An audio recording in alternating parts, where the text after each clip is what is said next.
అందరికి నమస్తే. నాతో సీనియర్ జర్నలిస్ట్ సునీల్ రెడ్డి అని ఉన్నారు. అసలు ఈ తెలంగాణ సీఎం, ఏపీ సీఎం ఇద్దరు ముఖ్యమంత్రుల సమావేశం గురించి, తర్వాత ఎమ్మెల్యేల పార్టీ ఫిరాయింపుల గురించి మాట్లాడదాం మనం. ఎందుకంటే చాలా గవర్నమెంట్లు ఆల్మోస్ట్ వైఎస్ రాజశేఖర్ కన్నా ముందు గవర్నమెంట్, అంతకు ముందు గవర్నమెంట్ల నుంచి గవర్నమెంట్లు ఫిరాయింపులు ఇట్లాంటి చర్చలు ఇవన్నీ చూసుకుంటూ వస్తున్నారన్న. అన్న నమస్తే. ఏం చెప్తారు? ఈరోజు ప్రజాభవన్ వేదికగా ఓ మీటింగ్ జరగబోతుంది. చంద్రబాబు నాయుడు ఆయన ఏదో గ్రాండ్గా వచ్చింది తెలంగాణకు, అదొక విచిత్రంగా అనిపించింది, కొంత నాకు అనిపించింది. ఎందుకంటే లాస్ట్ 10 yearsలో ఇంత గ్రాండ్గా చంద్రబాబుకి ఎవరు వెల్కమ్ పలకలే, ఎప్పుడు ఇట్లాంటి ప్రోగ్రామ్ జరిగింది ఒకటి. ప్లస్ ప్రగతి భవన్కి ఫస్ట్ టైం వస్తున్నారు. ఈవెన్ ప్రజాభవన్కు ఫస్ట్ టైం చంద్రబాబు నాయుడు కాలు పెట్టబోతున్నారు. ఈ రాకని ఎట్లా చూడాలి, ఈ మీటింగ్ని ఎట్లా చూడాలి? గతంలో ఇద్దరు ముఖ్యమంత్రులు కేసీఆర్, జగన్ భేటీ అయిన దగ్గరనే ఇక్కడ ఇప్పుడు కూడా రేవంత్ చంద్రబాబు భేటీ కాబోతున్నారు. కాబట్టి చంద్రబాబు ఉమ్మడి ఆంధ్రప్రదేశ్కి ముఖ్యమంత్రి ఉన్నప్పుడు కూడా మేము రిపోర్టింగ్ చేసినాం. చంద్రబాబు నాయుడు ప్రెస్ కాన్ఫరెన్స్లో అన్నీ కూడా మేము అటెండ్ చేసేది. అప్పుడు మీడియా వాళ్ళు చంద్రబాబు రెగ్యులర్గా ఏమనేవాళ్ళంటే మీ మైండ్ సెట్ మారాలి అనేవాళ్ళు. జర్నలిస్టులు మీ మైండ్ సెట్ మారాలి అనేటువంటి.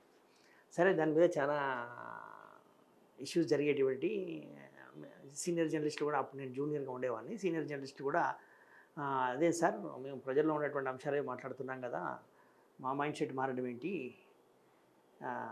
ప్రజల మైండ్ సెట్ కూడా మారాలంటే ఈ ప్రజలు కాదా సార్ ఓట్లు వేసేది, వేరే ప్రజలు ఇస్తారా ఓట్లు అంటే మీరు ఎక్కువ మాట్లాడుతున్నారా, ఈ రకమైనటువంటి డిబేట్స్ జరిగేటి అప్పుడు. అయితే కొంతవరకు చంద్రబాబు నాయుడు డెమోక్రటిక్, కొంతవరకు చంద్రబాబు నాయుడు మైండ్ సెట్ మారాలి జర్నలిస్టులను అని చెప్పేసి అన్నప్పటికీ కూడా కంపేర్ టు ఇతర ముఖ్యమంత్రులతో పోలిస్తే చంద్రబాబు నాయుడు కొంతవరకు డెమోక్రటిక్. సరే, అది కట్ చేస్తే ఇవాళ ఇద్దరు ముఖ్యమంత్రుల భేటీకి సంబంధించి మనం చాలా చూస్తున్నాం. విభజన చట్టంలోని అంశాలు, 9th షెడ్యూలు, 10th షెడ్యూలు, ఆస్తుల పంపకం, ఇవన్నీ కూడా 10 సంవత్సరాల నుంచి కాంది ఇప్పుడు ఎట్లా అయితే ఏంది అనేటువంటిది. ఎందుకు పేచీ అయినాయి ఇవన్నీ, ఎందుకు పేచీ అయినాయి అంటే ఇందులో మాకు వాటా ఉంది అని చెప్పేసి వాళ్ళు అడగడం. ఈ భౌగోళిక అంశాలు, ఏ ప్రాంతంలో ఉన్నటువంటి ఆస్తులని ఆ ప్రాంతాన్ని అనేటువంటిది ఒక లాజిక్ ఏదో తీసుకురావడం, ఇవి ఉన్నటువంటి దాంట్లో సాధ్యం కాదు అనేటువంటిది ఉంది. ఇంకోటి ఎలక్ట్రిక్ సంబంధించి కూడా 10 ఏళ్ళ నుంచి పెండింగ్లో ఉంది. వాళ్ళు మాకు తెలంగాణ ఎక్కువ రావాలని ఆంధ్రప్రదేశ్ అడగడం, లేదు మాకే రావాలనేటువంటిది. 2022లో మనకు రావాల్సినటువంటి విద్యుత్ సరఫరా అంతా అయిపోయింది ఈ పంచాయతీల వల్లనే. సరే, అప్పటి నుంచి ఇవి నడుస్తూ ఉన్నాయి. సరే, అవి ఇష్యూస్ అన్నీ కూడా కొంతవరకు అధికారుల స్థాయిలో జరుగుతూనే ఉంటాయి, లెటర్ కరెస్పాండెన్స్ జరుగుతూనే ఉంటుంది. ఏ విధంగా ఆర్గ్యుమెంట్స్ ఉండాలి మన వైపు నుంచి అని చెప్పేసి తెలంగాణ వైపు ఉన్నతాధికారులు ముఖ్యమంత్రికి బ్రీఫ్ చేస్తారు, ఆంధ్రప్రదేశ్ నుంచి వాళ్ళు బ్రీఫ్ చేస్తారు, ఏ రాష్ట్ర ప్రయోజనాల గురించి ఆ రాష్ట్ర ప్రయోజనాల్లో ఇది చేస్తారు. వీటన్నిటికీ మించి రాజకీయ అంశాలు ఏమొస్తాయి వీళ్ళ మధ్య అనేటువంటిది ఆసక్తికరమైన. రాజకీయ అంశాలు ఏమున్నాయి వీళ్ళ మధ్యలో అంటే వీళ్ళిద్దరికీ కామన్గా ఉన్నటువంటి ఒక అంశం ఉన్నది. అది ఓటుకు కోట్ల కేసుకు సంబంధించినటువంటి అంశము. అది హైదరాబాద్లో అప్పుడు నామినేటెడ్ ఎమ్మెల్సీకి నామినేటెడ్ ఎమ్మెల్యే, ఇప్పుడు నామినేటెడ్ ఎమ్మెల్యే లేరు, అప్పుడు స్టీఫెన్సన్ నామినేటెడ్ ఎమ్మెల్యేకి బ్రైబ్ చేస్తున్నటువంటిది అది ఇష్యూ. ఆ ఇష్యూ వల్లనే రేవంత్ రెడ్డి లీడర్గా ఇదైపోయాడు, కసి పెరిగింది, ప్రభుత్వాన్ని కేసీఆర్ ప్రభుత్వాన్ని ఢీకొన్నాడు, ముఖ్యమంత్రి అయ్యాడు. ఇప్పుడు సరే, ఆ కేసులు అయితేనే ఉంటాయి, ఇప్పుడు జగన్ మీద ఉన్నటువంటి కేసులు అవుతూనే ఉంటాయి, అవి వాయిదాలు పడుతూనే ఉంటాయి. కానీ ఇప్పుడు ఆ కేసుకు సంబంధించి కూడా ఈ నెలాఖరులో కేసు ఉంది. అది ఏమవుతుంది ఏంది అనేటువంటిది అందులో లోతులోకి మనం వెళ్ళాం. కానీ రాజకీయ వర్గాల్లో మాత్రం దీని మీద కూడా వీళ్ళిద్దరు మాట్లాడుకుంటారా అనేటువంటి ఆసక్తి అయితే ఉంది. అంటే ఏం మాట్లాడుకోవడం ఏముంటుంది, ఆల్రెడీ కోర్టులో ఉంది. వీళ్ళు మాట్లాడుకున్నప్పుడు వీళ్ళిద్దరు ముఖ్యమంత్రులు కాకుండా మొన్నటిదాకా ముఖ్యమంత్రులు కాదు, 6 months బ్యాక్ వరకు ఆయన ముఖ్యమంత్రి కాదు, ఒక 6 weeks బ్యాక్ వరకు ఈయన ముఖ్యమంత్రి కాదు.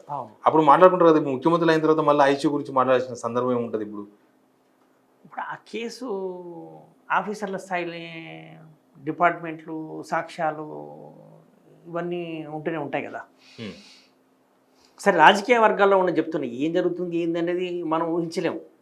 కానీ రాజకీయ వర్గాల్లో జరుగుతున్నటువంటి చర్చ ఏంటి అనేటువంటిది ఈ అంశాలు వస్తుందా అని చెప్పేసి నాతో కూడా కొద్దిమంది నాయకులు, కాంగ్రెస్ నాయకులు, కొద్దిమంది బీఆర్ఎస్ నాయకులు, టీడీపీ నాయకులు వీళ్ళిద్దరి మధ్యలో ఈ అంశం చర్చకు వస్తుందా అనేటువంటిది అడిగారు. అడిగితే వస్తుందా రాదా అనేటువంటిది వాళ్ళిద్దరికే తెలియాలి. అది వాళ్ళిద్దరి మధ్యలో వస్తుందా రాదా అనేటువంటి వాళ్ళిద్దరికే తెలియాలి, వాళ్ళు తీసుకొస్తారా తీసుకురారా అనేది. కానీ ప్రజల ఆసక్తి మాత్రం దాని మీద ఉంది అంటున్నాను నేను. వాళ్ళు మాట్లాడుకుంటారా లేదా, ఇంత మాట్లాడుకోవడం కోసం ముఖ్యమంత్రుల భేటీ అవసరమా, అవును ఇవన్నీ లాజికల్ పాయింట్సే. మాట్లాడుకుంటారా లేదా అనేది ఎవరికి వాళ్ళిద్దరికీ తెలియాలి. కానీ రాజకీయ వర్గాల్లో ఆసక్తి ఉన్న అనేది మాత్రమే నేను చెప్పదలుచుకున్నది. రాజకీయ వర్గాల్లో ఆసక్తి ఉంది ఆ అంశం మీద, అంశం మీద పెద్దగా ఆసక్తి లేదు. నేను చెప్పదలుచుకున్నది ఆస్తులు అప్పులు ఇవన్నీ ఓపెన్ గా చెప్తున్నారు కదా, ఇవన్నీ ఉన్నాయి, ఇవన్నీ మనం రాసాం. కానీ రాజకీయ వర్గాల్లో ఉన్నటువంటి ఆసక్తి అనేది ఇంకోటి. ఇవాళ బీఆర్ఎస్ ఉంది, తెలంగాణకు ఏమాత్రమైనటువంటి అన్యాయం జరిగినా మేము ఊకోమని చెప్పేసి చెప్తారు. తెలంగాణకు రావాల్సిందే, నీళ్లు రావాల్సిందే, నిధులు రావాల్సిందే, ఇక్కడి నుంచి ఏం పోదు, తెలుగు యూనివర్సిటీలు తెలుగు అకాడమీలు ఇవన్నీ ఇక్కడే ఉండాల్సిందే, దీనికి సంబంధించింది ఏమి వాళ్ళకి రూపాయి ఇచ్చేయాలని చెప్పేసి వీళ్ళు మాట్లాడతారు. ఏమైనా రూపాయి ఇవ్వాలని చెప్పేసి అనుకున్నా కూడా కుదరదు, రేవంత్ రెడ్డికి ఇబ్బంది అవుతుంది. ఇక్కడ డీలా పడ్డటువంటి బీఆర్ఎస్ మళ్ళీ తెలంగాణ సెంటిమెంట్లు చెప్తుంది. సో ఆయనకు ఆ ఇబ్బందులు ఉన్నాయి. ఈ అంశాలన్నింటిలో కూడా ఆయన కొంత రాజీపడి ముందుకు పోయేటువంటి పరిస్థితి ఉండదు వీటి మీద.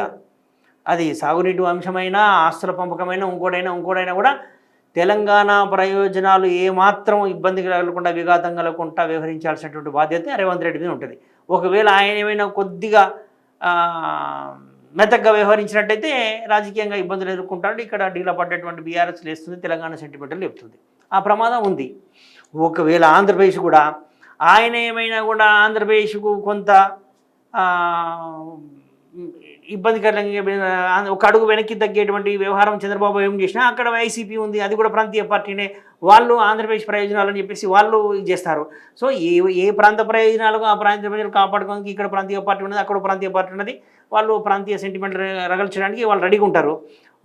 సో ఈ రకమైనటువంటి రాజకీయ ప్రతిబంధకాలు ఉన్నటువంటి నేపథ్యంలో ఇటు రేవంత్ రెడ్డి కానీ అటు చంద్రబాబు నాయుడు కానీ ఇంతకు మించిపోవడానికి ఏముంటుంది? ఇది ఇద్దరి మధ్య మంచి కమ్యూనికేషన్ ఉంటుంది. ఎందుకంటే గతంలో టీడీపీలో కలిసి పనిచేసినారు, మీరు అన్నట్టు కామన్ గా ఒక కేసు ఉంది. సరే, కాంగ్రెస్ వాళ్ళు ఇప్పుడు డిప్యూటీ సీఎం బట్టి విక్రమార్క గారు ఏమన్నారు, అది వాళ్ళు మీరు గురు శిష్యులు అనేటువంటిది ఏమంటారు, ఇప్పుడు వాళ్ళు అంతా ఇరు రాష్ట్రాల ముఖ్యమంత్రులు రాజకీయంగా ఉన్నటువంటి సహచరులుగా చూడాలని. కానీ మిగతా బీఆర్ఎస్ వాళ్ళు ఏమంటారు, ఆయనే చంద్రబాబు భక్తుడు అని చెప్పేసి ఆరోపిస్తారు. అవును, రేవంత్ రెడ్డిని చంద్రబాబు భక్తుడు అని ఆరోపిస్తారు. సరే, ఒకప్పుడు చంద్రబాబు నాయుడు దగ్గర శిష్యరేఖం చేసినమాట వాస్తవమే. కానీ రాజకీయాల్లో ఓడలు బళ్ళు అవుతాయి, అదేముంటుంది. ఇవాళ చంద్రబాబు నాయుడు ఒక దశలో చంద్రబాబు నాయుడు 10 ఏళ్ళు ముఖ్యమంత్రిగా చేసిన తర్వాత, జగన్ సీఎం అయిన తర్వాత మీరు రాజశేఖర రెడ్డిని ఢీకొన్నారు, ఇప్పుడు జగన్మోహన్ రెడ్డిని ఢీకొంటారంటే రాజకీయాల్లో అట్లా ఉండదు. మనం రాజకీయాల్లో మన విధానాల మీదనే ఉంటాం, కానీ ఎవరితో పోరాడుతున్నాం అనేటువంటిది తీసుకోవద్దు. వాళ్ళ ఏజ్ ఇంత, వీళ్ళ ఏజ్ ఇంత అనేటువంటి అంశాలన్నింటినీ కూడా మనం లెక్కకు చేయొద్దు. లెక్క చేసినట్టయితే రాజకీయంగా నిలబడలేము అనేటువంటిది. సో అది ఇప్పుడు చంద్రబాబు నాయుడు దగ్గర ఒకప్పుడు రేవంత్ రెడ్డి శిష్యరేఖం చేశారు. ఇవన్నీ రాజకీయాల్లో ఉంటూనే ఉంటాయి అవన్నీ. కానీ ఎందుకో రేవంత్ రెడ్డి గారు శిష్యుడు అనే విషయంలో చాలా డివేట్ అవుతున్నారు. అంటే శిష్యుడు అంటే తంత కూడా అన్నాడు ఒకసారి. ఎందుకు అంత శిష్యరేఖం అనేది ఒకప్పుడు ఇప్పుడు కాదు కదా. ఇప్పుడు శిష్యుడు ఇప్పుడు నాకు 10th క్లాస్ లో ఆయన పాఠాలు చెప్పాడు, శిష్యుని కాదంటనా అనలేం. అదైతే వాస్తవమే. కానీ ఇప్పుడు అనడానికి వీల్లేదు. ఇప్పుడు ముఖ్యమంత్రి కాకముందు మీరు ఆ విధంగా సంభాషిస్తే ఓకే, ఒకప్పటి ఆయన రాష్ట్ర నడిచిపోతుంది. కానీ ఇప్పుడు సమౌజీలు, 2 ప్రత్యేక రాష్ట్రాలు, 2 రాష్ట్రాల ముఖ్యమంత్రి గారికి వాళ్ళు ఇప్పుడు సమౌజీలే. అది రాజకీయాల్లో అటువంటిది. సరే, ఇవన్నీ చర్చ జరుగుతూ ఉంటాయి. కానీ అవుట్కమ్ ఏమొస్తుంది అనుకుంటున్నారు? మొత్తం జర్నలిస్ట్ సర్కిల్ అది కూడా ఏమొస్తుంది అనుకుంటారంటే, ఏమొస్తుంది? ఈ ప్రాంత ప్రయోజనాల కోసం ఈ ముఖ్యమంత్రి గట్టిగా మాట్లాడతాడు, ఆ రాష్ట్ర ప్రయోజనాల కోసం ఆ ముఖ్యమంత్రి గట్టిగా మాట్లాడతాడు. దీనికి సంబంధించినటువంటి అధికారులు ఎవరికి వాళ్ళు ప్రిపరేషన్లు జరుగుతూనే ఉన్నాయి. వాళ్ళు పేపర్ ప్రజెంటేషన్లు చేస్తారు, మనం ఈ విధంగా మాట్లాడాలి, ఈ విధంగా మాట్లాడాలి. వర్క్ అంతా చేసేదంతా, ఎక్సర్సైజ్ చేసేదంతా ఆఫీసర్లు చేస్తారు. ఆ తర్వాత డిసిషన్ ఏమైనా ఉంటే, కీలకమైన డిసిషన్ తీసుకోవాల్సి ఉంటే డిసిషన్ తీసుకుంటారు. అని మీరు ఒక మాట అన్నారు, ఇదేదో ఆఫీసర్స్ లెవెల్స్ మీటింగ్ సరిపోతుంది, దీనికి ఆఫీసర్స్ చూసుకుంటారు, ఆఫీసర్స్ జరుగుతుంది. ఆఫీసర్స్ కానీ ఇద్దరు ముఖ్యమంత్రులు ఇంత ప్రతిష్టాత్మకంగా ఒక ప్రజాభవన్కి వచ్చి రాజకీయపరమైన నిర్ణయాలు తీసుకోవాల్సింది ముఖ్యమంత్రులే. దానికి కావాల్సినటువంటి ప్రాతిపదిక గ్రౌండ్ ప్రిపేర్ చేసేది ఆఫీసర్లు. ఆఫీసర్ లెవెల్ జరిగిన తర్వాత ఆఫీసర్ లెవెల్ జరిగిన తర్వాత ఫైనల్ జరగాల్సిందంతా కూడా ముఖ్యమంత్రుల దగ్గరనే. నిర్ణయాలు తీసుకోవాల్సింది ముఖ్యమంత్రులు, నిర్ణయాలు తీసుకోవాల్సింది ప్రభుత్వం, నిర్ణయాలు తీసుకోవాలి. ఆ నిర్ణయాలను అధికారులు అమలు చేయాల్సిందే. కానీ పేపర్ వర్క్ ఆర్గ్యుమెంట్స్ అంతా కూడా ఏముంది ఏంది ఈ డేటా అంతా కూడా ఎక్సర్సైజ్ చేసి పెట్టేది అంతా కూడా ఆఫీసర్లే. ఓకే, ఆ లెవెల్లో ఆఫీసర్లు ఎక్సైజ్ చేసి పెడతారు. అది అక్కడ పరిష్కారం కాంది ఇక్కడి వరకు వస్తుంది. ఇది కూడా అంత తేలుతుంది అనేటువంటిది, సులువుగా తేలుతుంది అనేటువంటిది అయితే లేదు. అంత ఈజీగా పరిష్కారం అవుతాయి అనేటువంటిది. ఏదో మర్చిపోయినా, ఉండవల్లి అరుణ్ కుమార్ ఏదో 1,00,000 కోట్ల ఆస్తి తెలంగాణలో ఉంది, ఏపీకి సంబంధించింది, ఎప్పుడు 2014లో ఉంది అని మొన్న మాట్లాడింది. ఇప్పుడు ఆ 1,00,000 కోట్లు ఎంతైందో తెలియదు ఈ 10 సంవత్సరాలు. అయితే అయింది కావచ్చు, అక్కడి నుంచి రాబట్టాలే అన్నట్టుగా మాట్లాడారు. తెలంగాణలో పైసలే లేవు, ఈ 1,00,000 కోట్లు ఇవన్నీ ఏంది, ఈ భూములు ఏంది, పంచాది, ఇదంతా నోషన్. ఇప్పుడు ఆస్తులు ఉంటాయి, వాటికి సంబంధించినటువంటి విలువలు ఉంటాయి. వాటిని మెటీరియలైజ్ చేస్తే అవి రావు. స్టాక్ ఎక్స్చేంజీలో షేర్ వాల్యూలు ఇంత ఉంటాయి. స్టాక్ ఎక్స్చేంజ్ కుప్పకూలిపోయింది, ఇవాళ 10 లక్షల కోట్లు ఆవిరైపోయింది అని అంటారు. వాటి షేర్లన్నీ అమ్మితే 10 లక్షల కోట్లు వస్తాయి. ఇప్పుడు ఏదైనా ఒక కంపెనీ అమ్మేస్తే దానికి సంబంధించినంత వస్తాయి అనుకుంటే సాధ్యం కాదు. ఇవన్నీ నోషన్. సరే, ఇక్కడ కూడా ఆస్తులు వాటన్నింటిని మెటీరియలైజ్ చేయగలుగుతామా? ఈ ప్రభుత్వానికి అమ్మగలుగుతారా? అమ్మితే కొనే వాళ్ళు ఎవరైనా ఉంటారా? ఇవి సాధ్యం కావు. ఆస్తులు ఉన్నంత మాత్రాన, ఆస్తులకు అంత విలువ ఉన్నంత మాత్రాన అవి తీసి ఇవ్వడం, ఇది 1,00,000 కోట్లు ఉన్నది మీరు 50,000 కోట్లు ఇవ్వాలంటే ఆంధ్రప్రదేశ్, తెలంగాణ ఇప్పటికే 7 లక్షల పైన అప్పులలో ఉంది. ఎక్కడ సాధ్యమవుతుంది? ఎవరు ఇస్తారు? ఎక్కడి నుంచి ఇస్తారు? అది సాధ్యమవుతుందా? ఈ ప్రభుత్వాల పరంగా ఇప్పుడు అట్లా అనుకుంటే మిగతా రాష్ట్రాల విభజన ఎట్లా జరిగింది? ఉత్తరప్రదేశ్ నుంచి ఉత్తరాఖండ్ విడిపోయింది, బీహార్ నుంచి మన జార్ఖండ్ విడిపోయింది, మధ్యప్రదేశ్ నుంచి ఛత్తీస్గఢ్ విడిపోయింది. అక్కడ లేని పంచాయతీలు ఇక్కడ ఎందుకు ఉంటాయి? అక్కడ ఏ విధంగా అయితే పరిష్కారం అని ఇక్కడ అదే విధంగా పరిష్కారం కావాలి కదా. ఓకే, తీసుకుపోయి ఇచ్చేస్తారా? ఇక్కడ ఉన్న ఆస్తులన్నింటినీ తీసుకుపోయి ఇచ్చేస్తారా? సాధ్యమవుతుందా? సరే, అమ్ముదామన్నా ఇప్పుడు ఆర్టీసీ హాస్పిటల్ ఉందనుకోండి, అది సాధ్యమవుతుందా? అంత రేట్ పెట్టి ఎవరైనా కొంటారా? సాధ్యమవుతుందా? వాటిని మెటీరియలైజ్ చేయడం అనేటువంటిది సాధ్యం కాదు. అంత ఈజీగా అనుకున్న లెక్క వేసుకున్నంతగా అవిలోకి వస్తుందంటే సాధ్యం కాదు. మనం చూసినాం, కోకాపేటలో ఎంత పోయింది ఎకరం? ఇప్పుడు పోతున్నాయి మొత్తం అంత పోతానయా? ఎందుకు పోతున్నావు? మరి అన్నీ రావాలి కదా. హైప్ క్రియేట్ చేసి పెట్టినరు. అది ఇప్పుడు ఆస్తులు అప్పులు అంటున్నారు. ఆ రాష్ట్రం అప్పుల్లో ఉంది, ఈ రాష్ట్రం అప్పుల్లో ఉంది, దేశం కూడా అప్పులే ఉంది. దేశం కూడా అప్పుల్లో ఉంది. మరి ఏం మాట్లాడాలి ఇప్పుడు? ఎవరికి ఇవ్వాలి, ఏం చేయాలి? వీలైనంత వరకు కొన్ని సంస్థలు ఇంకా 10 సంవత్సరాలు ఉన్నాయి కదా, వీలైనంత వరకు తెలుగు అకాడమీలు, తెలుగు యూనివర్సిటీలు ఇది కొంత ఒక అడుగు అటు ఇటుగా వాళ్ళు డివైడ్ చేసేస్తారు. కీలకమైన అంశాలు, నదీ జలాలకు సంబంధించిన అంశాలు అయితే తేలిటి కావు. ఇప్పుడు కేసీఆర్ సంతకం పెడితే ఇప్పుడు అవుతుందా?